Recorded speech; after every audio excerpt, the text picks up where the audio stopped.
Y bien, el Congreso aprobó la Ley de Derecho a la Consulta Previa a los Pueblos Indígenas u Originarios, reconocido en el convenio número 169 de la OIT. Hemos invitado a Iván Lanegra, de la Defensoría del Pueblo, representante de la Defensoría del Pueblo, para conversar acerca de este asunto. Recordemos que la Defensoría envió inicialmente un proyecto de ley sobre el cual se ha trabajado esta ley finalmente aprobada. Doctor Lanegra, buenas noches. ¿Qué tal? ¿Cómo le va? Gracias por la invitación. Bueno, se eliminó del texto la referencia o la frase que decía que no tienen derecho a veto las organizaciones indígenas, en fin, los indígenas. Pero eso no significa que haya derecho a veto, ¿no es cierto? Sí, es importante entender qué es la consulta. La consulta es un proceso de diálogo entre el Estado y los pueblos indígenas, ¿Ya? que tiene como finalidad llegar a un acuerdo, consentimiento y en un marco de buena fe. Eso es lo que se define como derecho a la consulta. Pero, eso es distinto a lo que se ha entendido como derecho de veto. Son cosas completamente diferentes. porque podría no llegarse a un acuerdo este mismo articulado. Efectivamente, es una posibilidad que no se llegue a acuerdo. En ese caso, el Estado le corresponde adoptar las medidas que él evalúe, siempre y cuando también respete los derechos individuales y colectivos de los pueblos indígenas. Sí, puede llevar adelante la decisión legislativa o administrativa, aun cuando no haya acuerdo, pero fundamentándola y... Debe hacer todo el esfuerzo posible por llegar a acuerdo, pero efectivamente cabe la posibilidad de que al terminar ese proceso y en el marco de buena fe no lo logre. Si es que ocurre eso, puede adoptar la medida.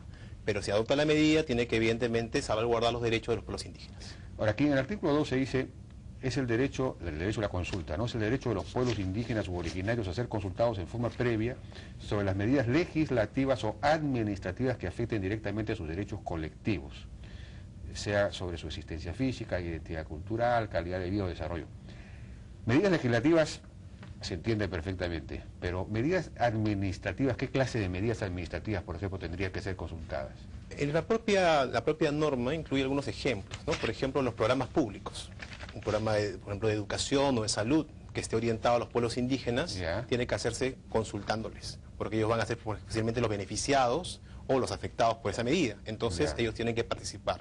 Igual, en algunos casos en los cuales el Estado adopta alguna decisión administrativa, como por ejemplo, otorga una licencia o una autorización para el uso del territorio que esté ubicado en zonas donde ellos se encuentran. ¿Una concesión, por ejemplo? Eso es un asunto muy importante, porque hay muchas medidas que los sectores tienen que definir, si es que corresponde o no consultar.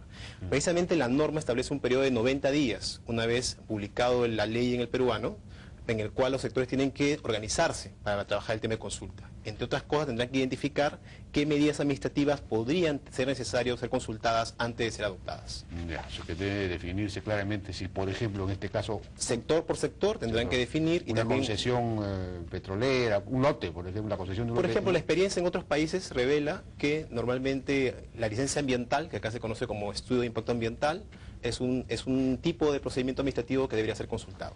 Es un ejemplo en otros países. Ya. Bueno, aquí las normas también establecen lo mismo, ¿no? Es importante que ya tenemos normas de participación ciudadana y la propia norma, este proyecto que se ha aprobado, establece que esas normas no se van a variar. Lo que hay que hacer es complementarlas con normas que incorporen el tema de la consulta. De acuerdo. Se señala, por ejemplo, que los pueblos indígenas u originarios participan en los procesos de consulta a través de sus instituciones y organizaciones representativas, elegidas conforme a sus usos y conforme... Ahora, ¿cómo definir que una institución y una organización es representativa? Eso es muy importante, porque la consulta es entre el Estado y las organizaciones indígenas. Sí.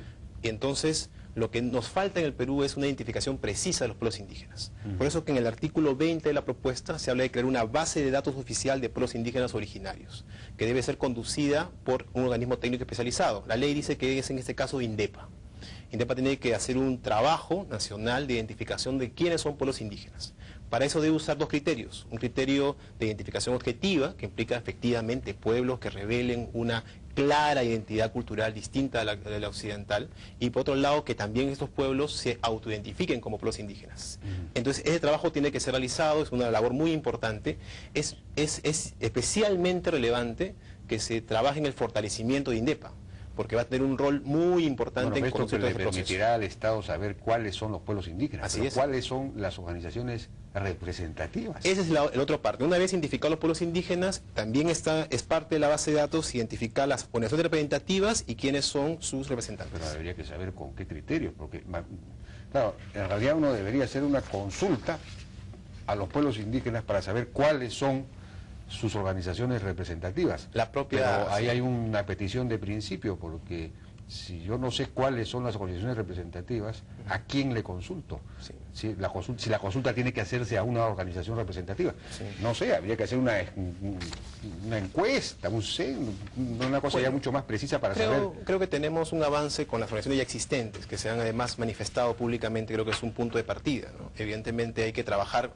con mayor precisión, ese es el trabajo de INDEPA, para identificar si efectivamente cumplen con los requisitos que la propia ley establece. Bueno, la ley no establece requisitos para definir cuáles son las instituciones representativas, ¿no? Identifica los criterios de pueblos indígenas y evidentemente a partir de eso identifica organizaciones que deben ser las que tradicionalmente representan a sus Porque, pueblos. por ejemplo, ¿vamos a consultar a IRECEP o vamos a consultar a los APOS?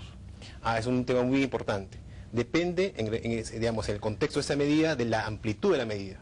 Porque si es una medida, por ejemplo, solamente local, que solamente afecta a una comunidad, corresponderá solamente consultar a este grupo. Pero si es una medida de alcance nacional, que involucra a toda la población amazónica, entonces, por ejemplo, una ley, en ese caso, posiblemente tenga que hacerse a través de organizaciones nacionales representativas. Bueno, aquí se señala que las comunidades campesinas o andinas y las comunidades nativas o pueblos amazónicos podrán ser identificados también como pueblos indígenas u originarios. Las comunidades campesinas de la sierra. Lo que pasa es que no todas entran dentro de los criterios. Es decir, puede haber comunidades campesinas que ya están integradas a la vida occidental, por lo tanto no corresponde ser considerados pueblos indígenas. ¿Y cómo definir eso? Sí, ese es el trabajo, por eso digo que tiene que hacer el INDEPA a través de este registro y por esa razón tiene que fortalecer sus capacidades para poder llevar adelante esta tarea de manera Todas las seria. comunidades quieren integrarse, por ejemplo, o si no están integradas ya al mercado. Si no lo están es por falta de infraestructura, por falta de algo. Eso es algo occidental completamente, entonces es un poco difícil. Sí, tiene que haber una identificación, como digo, de claras muestras de una cultura distinta a la occidental, pero además el propio pueblo tiene que autoidentificarse como diferente. Si eso no ocurre, entonces no entra en la categoría de pueblo indígena. Ahora, una norma como esta difiere, digamos, del principio de las democracias representativas o liberales, del principio de la democracia liberal, de la universalidad de la ley. Esta no es una ley universal, es una ley solo para un determinado grupo. Eso no es correcto. Bueno, en realidad nuestra Constitución ya introduce el derecho a la identidad cultural. Y es a partir de este derecho que se desarrolla el tema de las consultas. Porque aquí lo que se está protegiendo... Claro, pero este grupo tiene más derechos que los demás peruanos. No, sino que tiene un derecho a la identidad cultural que lo tiene como grupo colectivo y que es ese derecho el que se protege. Esa es la justificación del derecho a la consulta. Así está en el Convenio 69 y también es la base de la aplicación nacional. Sí, pero entonces el hecho de tener una identidad cultural distinta a la identidad cultural general del país le da más derechos que los demás peruanos. Eso es lo que... Atiende una diferencia que a veces también los propios sistemas jurídicos reconocen. A veces diferencias que requieren tratamientos distintos. En este caso se considera que es una diferencia relevante que requiere una protección De particular. aquí a la bolivianización, a una constitución al estilo plurinacional y todo lo demás... Eso es un tema central, porque en verdad el Convenio 69, eso es muy importante, ha sido suscrito por estados que reconocen que todo esto que tiene que ser desarrollado tiene que ser en el marco de un estado unitario, un estado federal, pero que tiene una integridad como estado. Y en el caso peruano no puede ser ninguna interpretación puede ser admitida que no entienda que estamos dentro de los límites de un estado unitario y por lo tanto nada puede ir por fuera de ese límite. Bueno, sí, pero llama la atención de todas maneras. Y el artículo número, ya para ir terminando y rápidamente, que nos ha ganado el tiempo, el artículo 15 sobre la decisión, bueno, eso sí ya lo habíamos tocado al principio. Bueno, doctor Lanera, muchas gracias por su participación. No, usted, muchas gracias.